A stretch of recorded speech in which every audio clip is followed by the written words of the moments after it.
Good evening, ladies, gentlemen, and children, if there are any. Always put that in, because there usually is one hiding under the seat. No, I can't see one, never mind. Welcome to tonight's concert. A few months ago, the idea of putting on a concert during this memorable week to commemorate Her Majesty, and I started looking around at the amount of musical talent that we have in this church, which actually is fairly remarkable. It would be impossible to get everybody who has that talent to take part. We'd be here till midnight. But tonight you're going to hear and see a variety of items of all different sorts. The one thing they have in common is that Her Majesty likes all of them. And everything we do this evening is really aimed at commemorating an amazing reign and looking at the artistic side. Her Majesty is known not to be really deeply into classical music, but the insiders say that she has certain favourites, and you're going to hear several of them tonight. Interspersed, we found some little ditties and little sayings that Her Majesty has said over the years, and they're going to intersperse the musical numbers, and Laura is going to do those for us. We're going to start the first of several bits for you, and the hymns that we're going to sing together are her favourites and utilise our organists. Now, there are at least 5 organists in here tonight, so no pressure. Marks out of 10, please, for each one. No, don't do that, for heaven's sake. The first organist you're going to hear tonight accompanying our first together song, hymn, is Dave. It's great to have Dave with us tonight. You're going to hear more of him later. James is here. I shall be tinkling the ivories. Benedict, who is nearly an organist. He's only a youngster. He's got a lot to learn, and he's well on the way. And we have the controlling Minister of Music from no less than the parish of St Margaret's, Angmering, here tonight. You won't hear him, but you'll see him turning somebody's pages. That's his role. But he's another very good organist, so it's great to have them all here. So Dave's going to play the first of our hymns. You will find on your word sheet, hopefully you've all got one, I Vow to Thee My Country. Now this hymn was created in 1921, and the words were written by Cecil Arthur Spring Rice, and the tune is called Thaxted. Now you may know Thaxted as a town in Essex, and it was written by used by Gustav Holst in his Planets suite. And it's really a wordless melody. And of course, it's from Jupiter, from the planets. So let's all stand and have a sing and warm ourselves up. Here we go. Thank you, Dave.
Now, the first of our instrumental items will be me, and it's an organ piece, except it wasn't originally. It's from an opera called Abdelaza, which was written by one of the great English composers, certainly the first great English composer, Henry Purcell. It was written in 1659, and he was an organist and a composer. And he wrote incidental music for the theatre, and this is one of the pieces. You'll probably remember it from Classic FM, but it was used by Benjamin Britten several hundred years later as one of the themes of his Young Person's Guide to the Orchestra. And you'll hear the tune, da da da dum, baddle daddle daddle dum, beep beedle deedle doo doop. And this is an arrangement for the organ, okay? It is also for an orchestra as well. But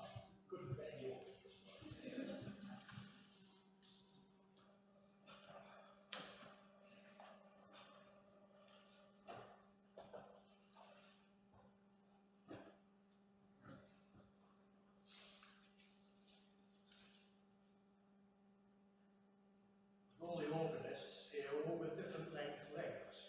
You have to be careful where the seat is.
Next, we have something which in my order of service has got a little star by it. And a little star means that another little star comes up onto the stage. The best dressed curate in the Diocese of Chichester. I think that's a fabulous skirt, and I think all including the men, should all wear it. Yeah. Sorry, Laura. Laura has got a book that we found of various little bits and pieces of Her Majesty's memoirs, if you like. And she's going to intersperse, as I said earlier, the music with that. Laura, over to you. So this is from a book called The Wicked Wit of Queen Elizabeth II. And on the front it says, "I have to be seen to be believed."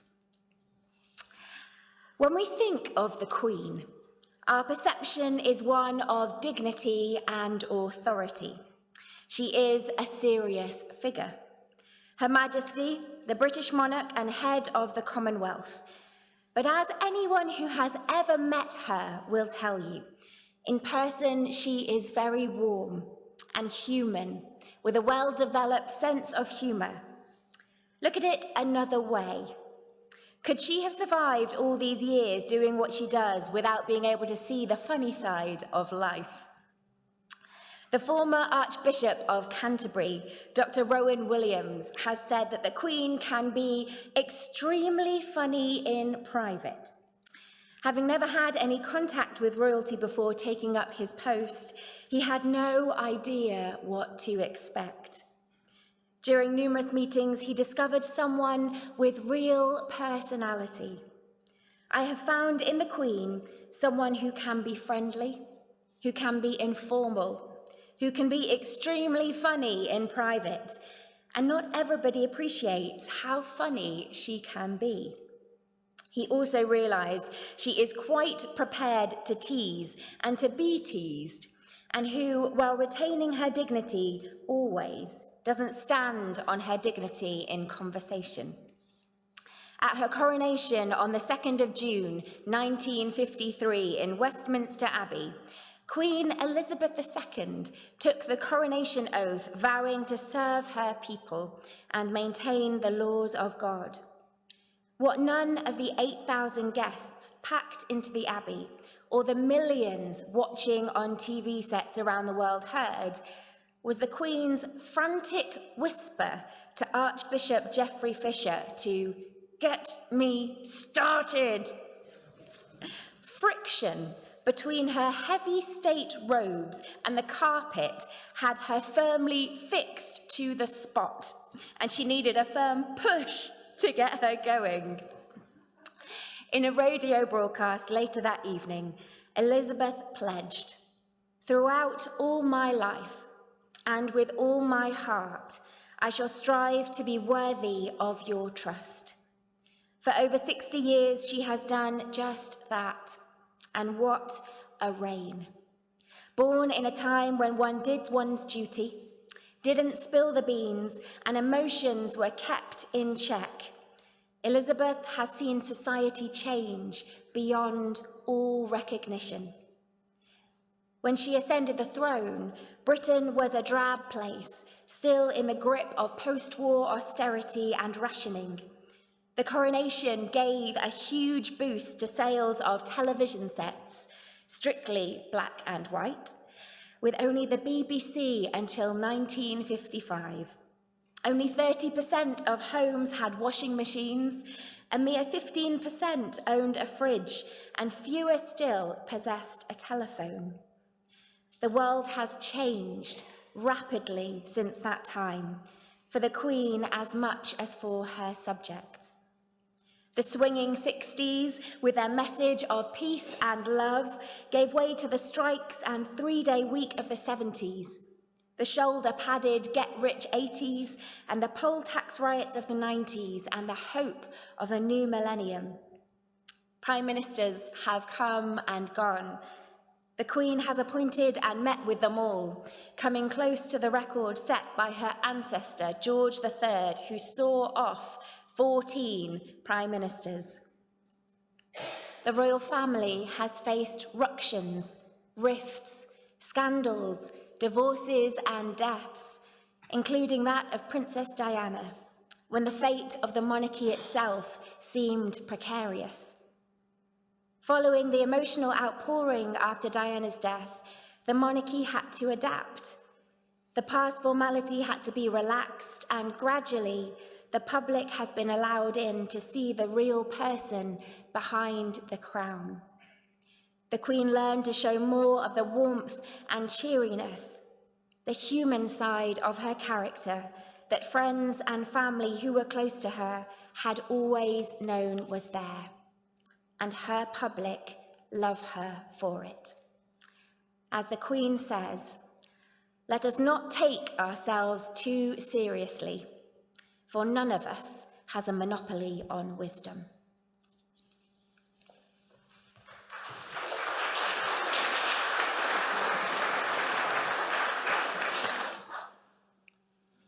The White Cliffs of Dover was one of the songs that made Vera Lynn very famous during the war, and she sang it to the troops.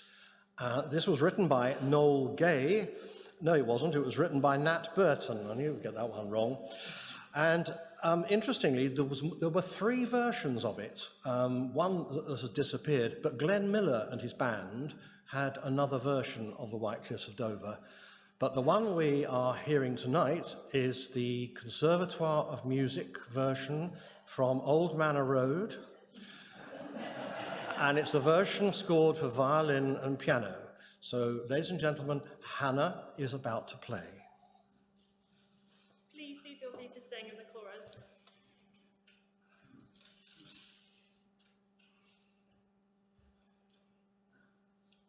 Accompanied by Daddy.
Now, ladies and gentlemen, it's your turn again. Apparently, one of Her Majesty's favourite hymns is Praise My Soul, King of Heaven. So we're going to do it. It's no tricks. It's exactly what you're used to singing in church. But we do have an additional instrumentalist who has a dog collar on.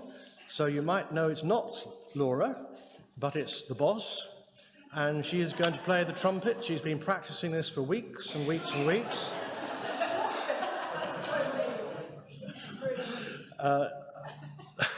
We're going. I shall. Yes, I better take that back, otherwise I shall be excommunicated. She's going to play an extra part, a sort of obligato part over the top of the main tune. So listen and wonder. It was written around Psalm 103, and the words came from Henry Francis Lyte. And the music was by the Victorian, very proficient, not proficient, but also prolific John Goss. So please stand and join us. Oh, it's me playing the organ.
Yes.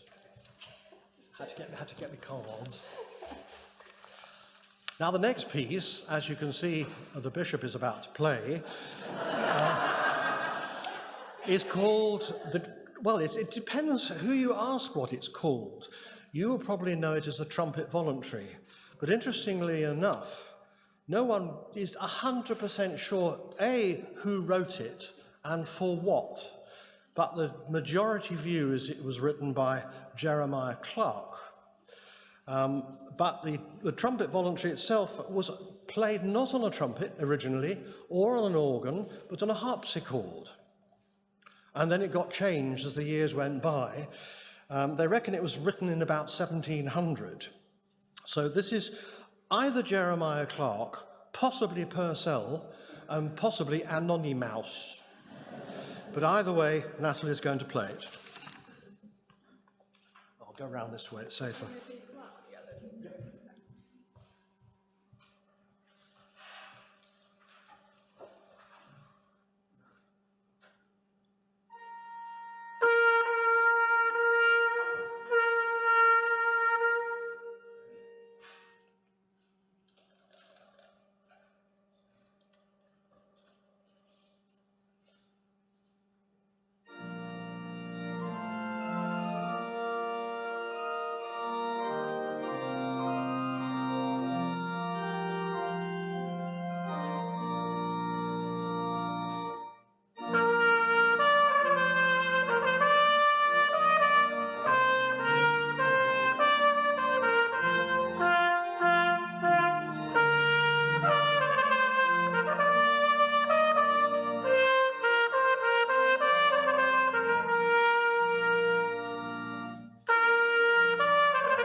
Even before she was crowned, the Queen understood that hers was a long-term role, a job for life.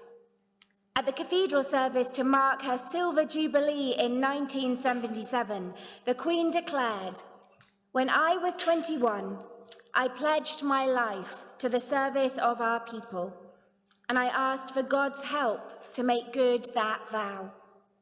Although that vow was made in my salad days, when I was still green in judgment, I do not regret nor retract one word of it." She is a bridge between the very traditional reign of her grandfather, King George V, the wartime monarchy of her father, and the modern kingdom of her son and grandson that they will one day inherit.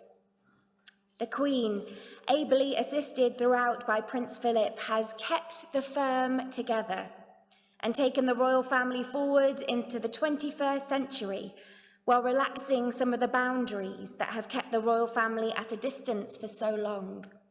"She has let a little daylight in," said the royal documentary maker Michael Cockrell, "but the magic is still there." On VE Day, the Queen, then still Princess Elizabeth, had a glimpse of royalty as others see them. On the 8th of May, 1945, the teenage princesses joined their parents and Prime Minister Winston Churchill on the balcony of Buckingham Palace to greet the jubilant crowds below, cheering and celebrating the announcement of victory in Europe. Later, wearing her ATS uniform with the cap pulled down over her face to provide a degree of anonymity, the future Queen slipped out into the streets with her sister and 14 others to join in the festivities. Margaret Rhodes, the Queen's cousin, was with them and describes how they linked arms to dance the conga, the Lambeth Walk, and the Hokey Cokey. Back at the palace, they joined in with the chants, "We want the King, we want the Queen," and cheered with the crowd when their parents appeared. The next night, Princess Elizabeth wrote in her diary, "Out in crowd again. Trafalgar Square, Piccadilly, Pall Mall, walked simply miles. Saw parents on balcony at 12:30 a.m. Ate, partied, bed, 3 a.m. The princesses and their cousin again rejoined the revelries, thronging in the streets to celebrate the announcement of Japan's surrender and VJ Day. Elizabeth wrote, "Whitehall, St. J Street, Piccadilly, Park Lane, Constitution Hill, ran through Ritz, walked miles, drank in Dorchester, saw parents twice, miles away, so many people, and the next night, congered into Palace, sang till 2 a.m, bed, 3 a.m. On this last night, the princesses were recognised, but after a police officer warned, the princesses wished to be treated as private individuals, and they weren't bothered by anyone else.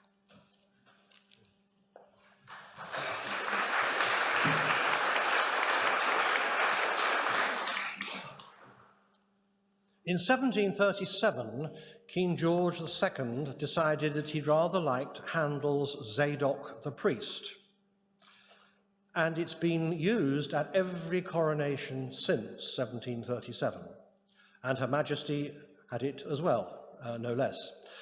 And it is words from King James Bible, and it actually means, Zadok the Priest, the text means God's monarch.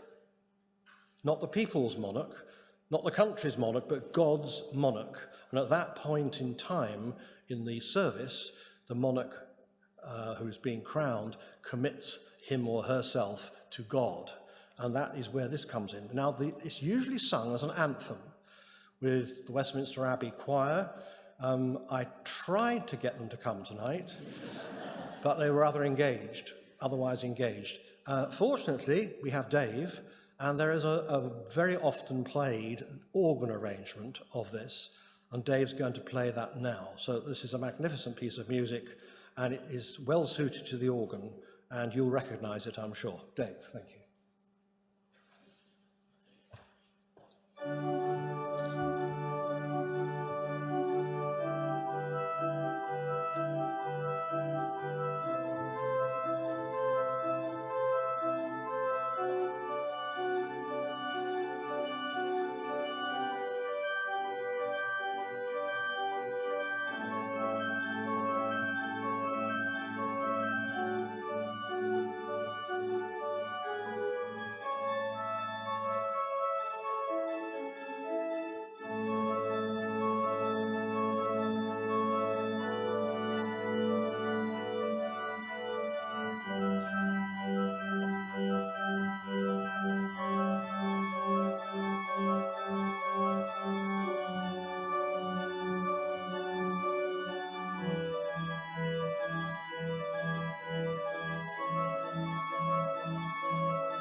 Ladies and gentlemen, I wasn't going to say anything at this point, but that was absolutely brilliant. Really well. Well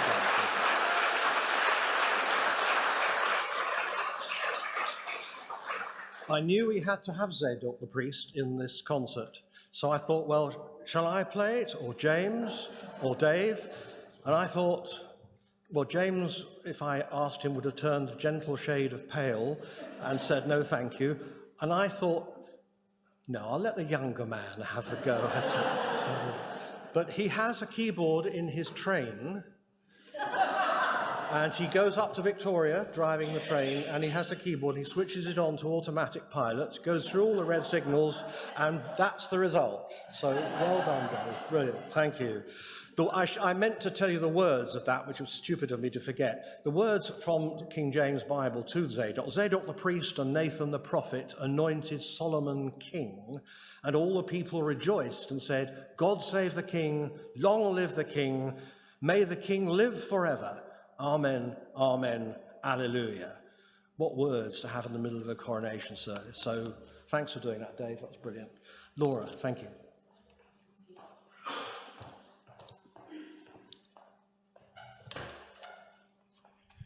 In 1977, silver jubilee fever gripped the country. Festivities began on Monday, the 6th of June, the Queen's official birthday. That night, she stood on Snow Hill in Windsor Great Park, ready to light the beacon that was the sign for a series of others across the country to be lit, just as they had been in the days of the Armada. Pyrotechnics expert and pageant master, Major Sir Michael Parker, had worried that the huge beacon would not light fast enough. So he had packed it with fireworks and positioned a Royal Signals Major next to a detonator. Unfortunately, the soldier pressed the detonator too soon and the bonfire burst into flames. I can't think why you asked me to do it, said Elizabeth. And then there were problems with the sound system. A deafening firework mortar went off instead of a flare. Your Majesty, said Sir Michael, I'm afraid it's all going terribly wrong. In fact, everything that could possibly go wrong is going wrong. And smiling broadly, the Queen replied, oh, good. What fun.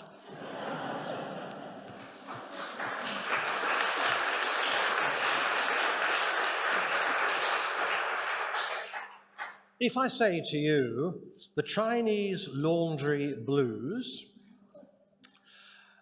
when I'm cleaning windows, leaning on a lamppost, you should be building a picture. And this is, of course, the great George Formby. Now, there was a person in our congregation, and sometimes sings in the choir, who I thought was typecast for this. And he's going to sing this. What I didn't know is that he actually plays the instrument that George Formby played. So it's quite something, and total coincidence, that we have a, what is it, Mike? Where is he? It's a banjo-lele something. It's a sort of ukulele, and it's the kind of thing that George Formby had. So here comes Leaning on a Lamppost. Mike McCulloch.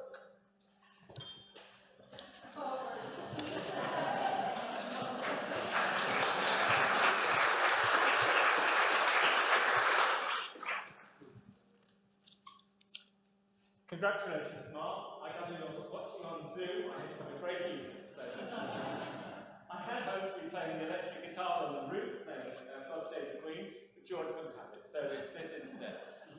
George, I think Laura talked about the contrast. We've had Zadok the priest. Could you imagine anything more contrasting than this? A light kind of song, if you feel enabled to join in the chorus, I'd be very grateful. Here we go.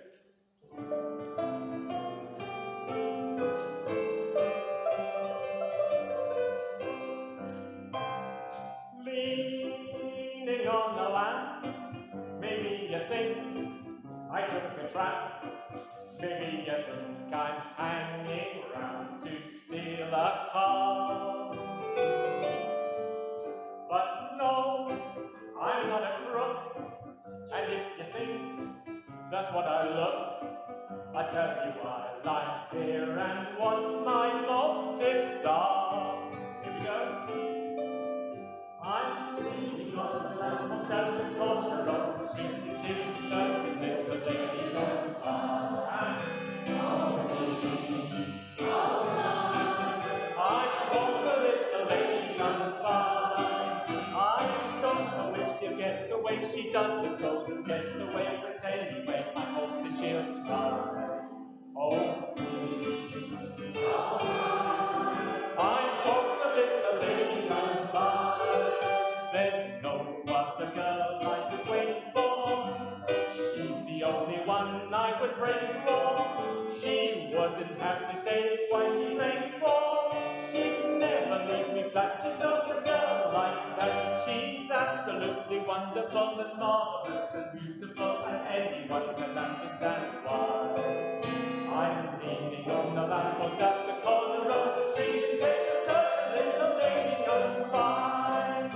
I'm leaning on the lamppost at the corner of the street in case a certain little lady comes by. Oh me, oh my, I hope the little lady comes by. I don't know if she'll get away, she doesn't always get away, but anyway, I hope that she'll try.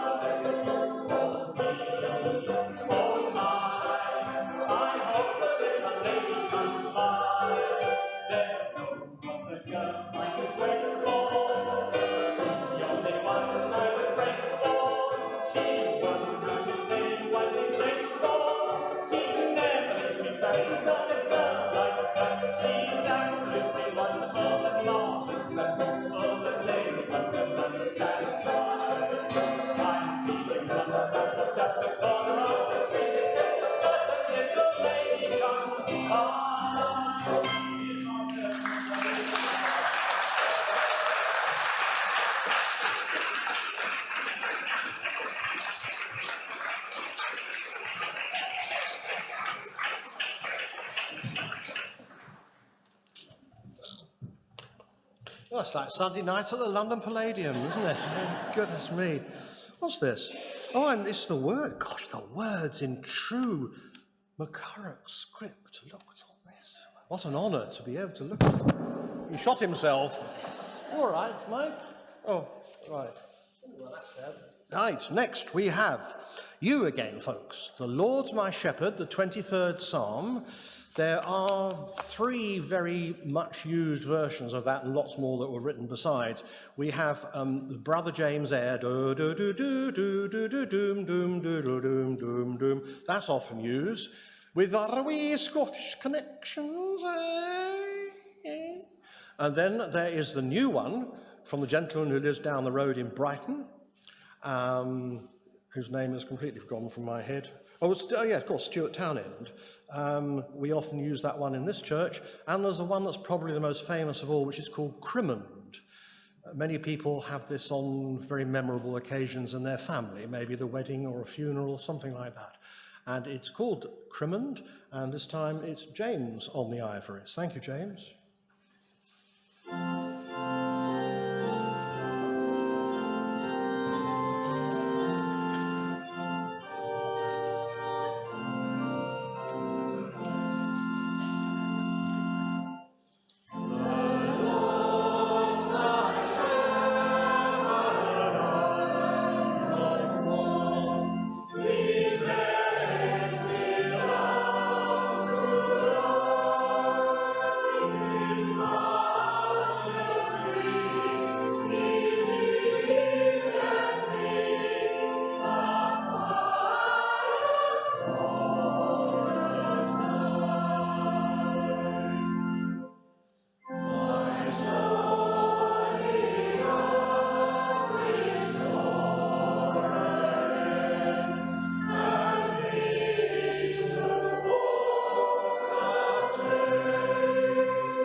As you know, during the First World War, many young men gave their lives and died at a very, very young age. And one of them was a brilliant English composer called George Butterworth, and he died at the age of 31. He had written quite a little bit of music before having to go to war, and he wrote a piece based on Sussex folk songs called The Banks of Green Willow. And he toured the county in 1913, just before the war started, and collected many of these folk tunes.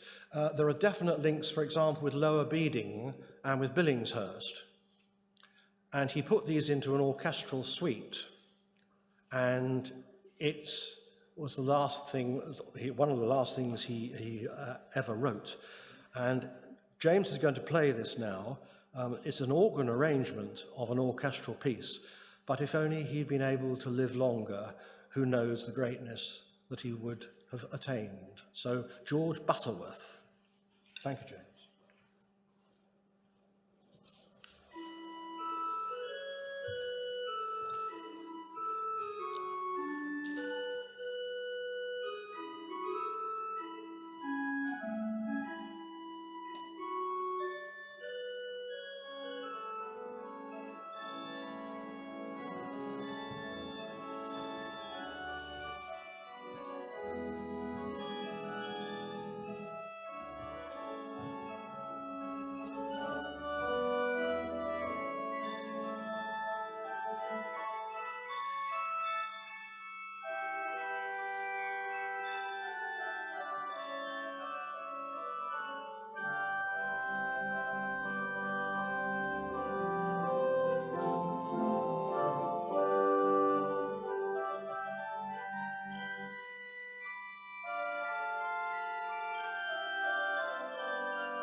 Thank you, James, for showing us some of the very beautiful quieter stops of our organ. Was that a cuckoo at the end? Yes, I think it must have been. It sounded boop, boop at the end. Very good. Beautiful piece. Thank you. The Queen has been patron of the Royal School of Church Music for many, many years and continues to be so. So to commemorate her 70 years on the throne, the RSCM commissioned a young English composer, Thomas Hewitt-Jones, to write a new piece which could be sung by small choirs, medium-sized choirs, big choirs, during this week or all through the year, using different words. And we're going to sing it to you now. I'm going to do the rather unusual thing of read the words out before the choir behind me sing it, because these words were taken by Hewitt-Jones from speeches made by the Queen herself. And you'll see how important the words are. And it's one of these things that if you only hear it once, it doesn't have the impact that it ought to have. So you'll hear it twice, once verbally from me and then the actual anthem. And it's a bit poignant for us tonight because there is someone missing from the choir who should have been here and was here on Sunday rehearsing. John Harding, unfortunately, has had a fairly serious stroke and is in hospital in Chichester. So we miss him. He is our tenor line, literally. So tonight's tenor line, I'm afraid, is the conductor. So we shall see if that works. So the words are as follows. No gilded throne nor gleaming crown of sapphire can sure outshine an earthly vow to serve, to live with dignity, with humble stewardship and sacrifice, a pledge of unity, a vow of love. Though earthly rulers' roles are often fleeting, truth comes to those who nobly dare to live a life of constancy, to love thy neighbour and thy family, a living ministry, an act of love. So every day we strive to do what's right, not choosing spite, nor breeding hate, a life of faith and honesty, as courage is the key to progress. We'll surely journey on, sustained by love. The truth is grief is the price we pay for love, and surely love will life sustain, with endless grace of heart and mind, to ascend with ever greater purpose through all the darkest times, to show us holy life throughout the years of life, a vow of love. What excellent words. And now we'll sing them for you.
not choosing spite,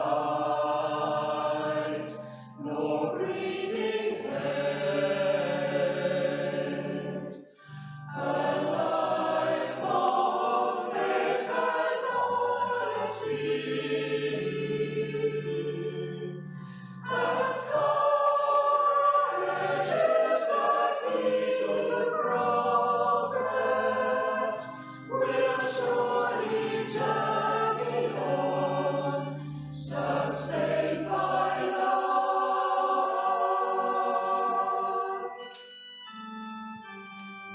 The truth is raised from rising earth for love, and surely love will guide, sustain.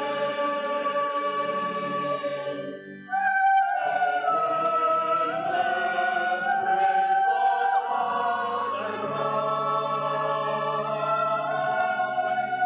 to ascend with greater powers, throughout the darkest night, to show us holy light, throughout the years of life,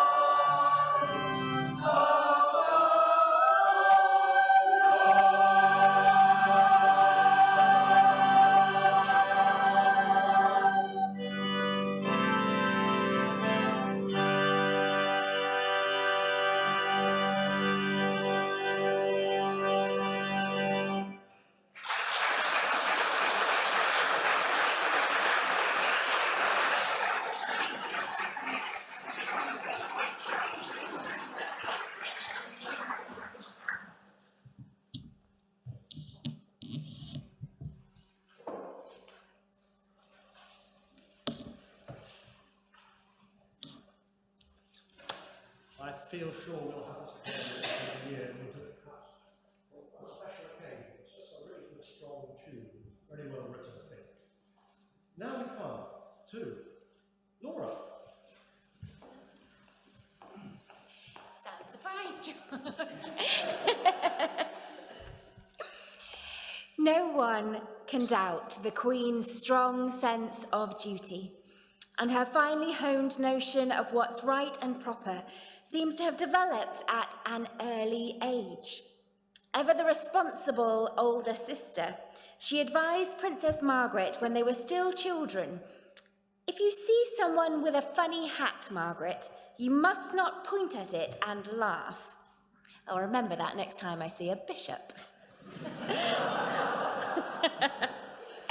Sometimes this polite formality can mask the Queen's sense of fun, although the slightly mischievous twinkle in the royal eye shows it's still there, and that despite the weight of her full title, Her Majesty, Elizabeth II, by the grace of God, of the United Kingdom of Great Britain and Northern Ireland, and of her other realms and territories, Queen, Head of the Commonwealth, Defender of the Faith, which you have to admit demands a great degree of dignity from its holder.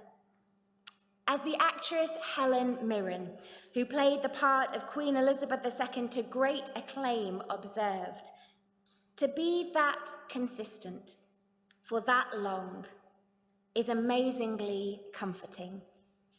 It shows such reliability. She has never lurched in one direction or another. It is self-discipline, which I think comes from within rather than imposed from the outside. And it is while efficiently going about her day-to-day duties as sovereign that the Queen's humour can be seen.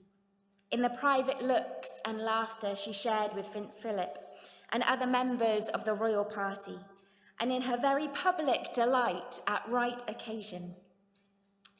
Concerning her realm, she is singularly well informed on all matters, although she has in the past confessed that the British Constitution has always been puzzling and always will be.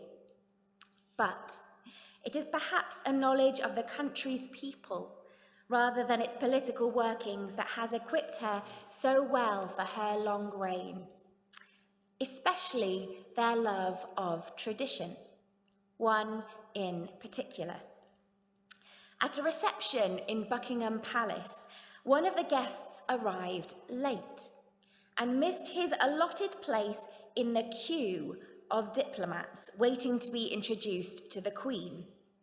Not wanting to lose the opportunity of sharing a few words with Her Majesty, he pushed in amongst the guests who were still waiting in line.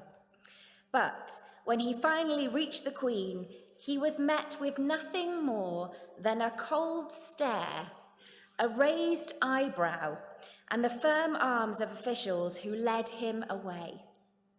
He should have known that upsetting the time-honoured British tradition of orderly queuing would fail to impress our Lizzie.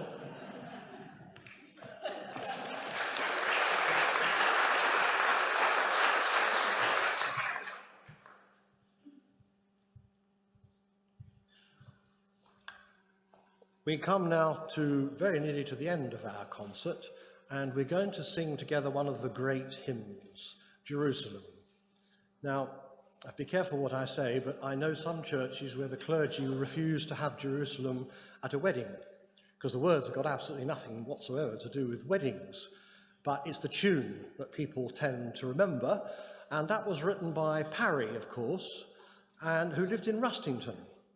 Now, I don't know where he lived. He lived in a house called Knight's Croft, but apparently it's down one of the roads down towards the sea, and I can't remember. It's down Sea Lane. It's not there anymore, I believe. It's still there. Oh, still a private house. Right, you can tell I come from East Preston. Yes. Yeah, so, and in fact, he lived there from 1880 until his death in 1918.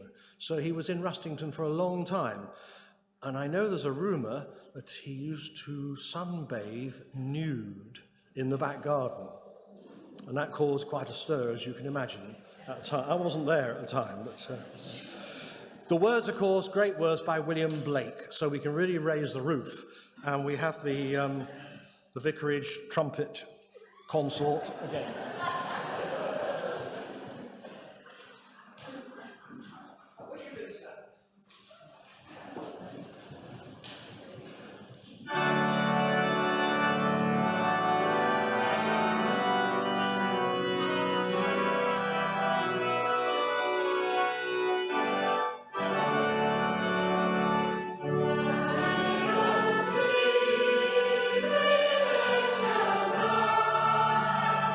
Oh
Royal Christmases follow a traditional pattern.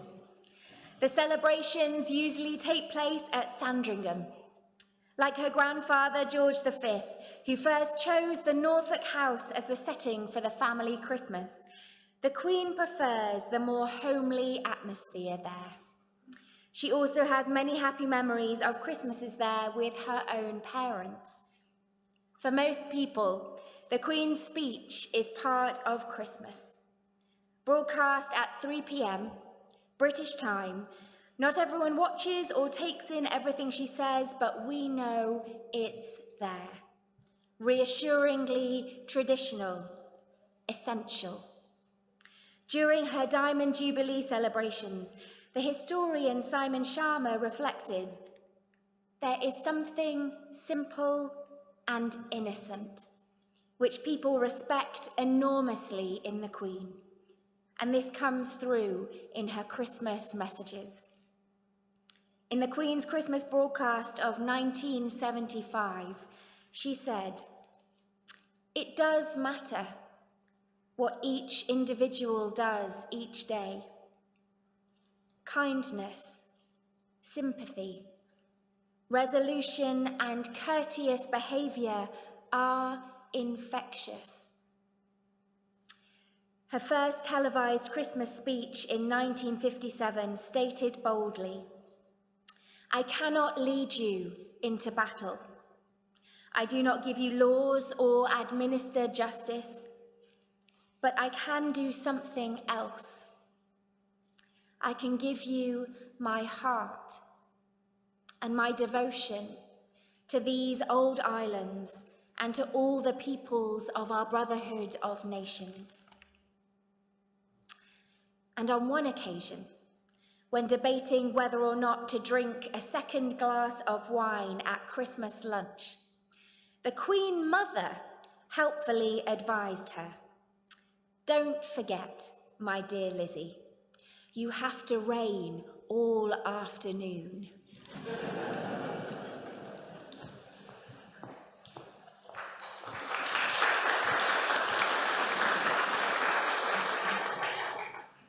Well, ladies and gentlemen, what better way of finishing tonight than singing the national anthem?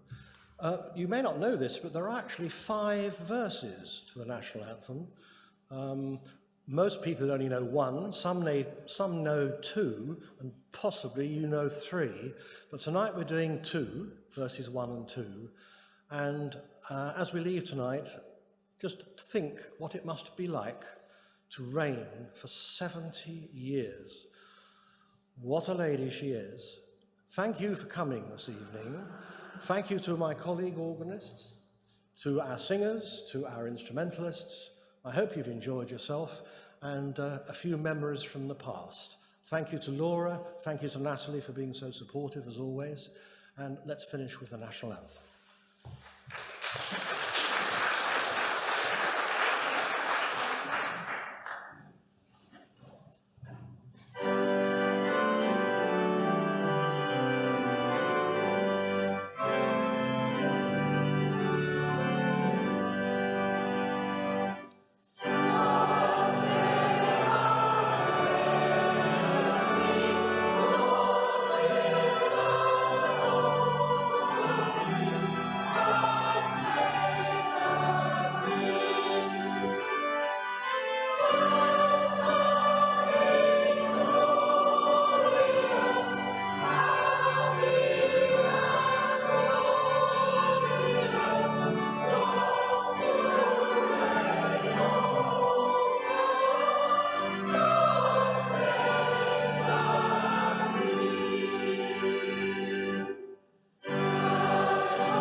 I haven't actually said anything tonight. I'm not going to preach, don't worry. But this is the opening of the whole of the Jubilee celebrations. So I hope you have a wonderful few days, whatever you're doing around the village or wherever you live. Do come back to the Flower Festival, bring your friends. There's cream teas, cakes, stalls, everything happening over the next few days. So keep an eye on what's going on and have a wonderful celebration. Isn't it lovely to all be together in community? And finally, I cannot stop without saying thank you to George, who's put all this together tonight, and it's wonderful.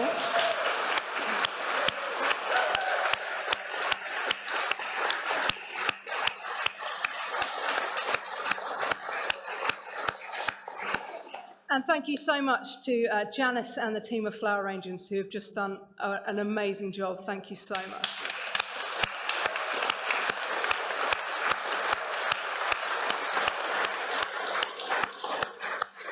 So God bless, safe journey home, and we'll see you over the next few days.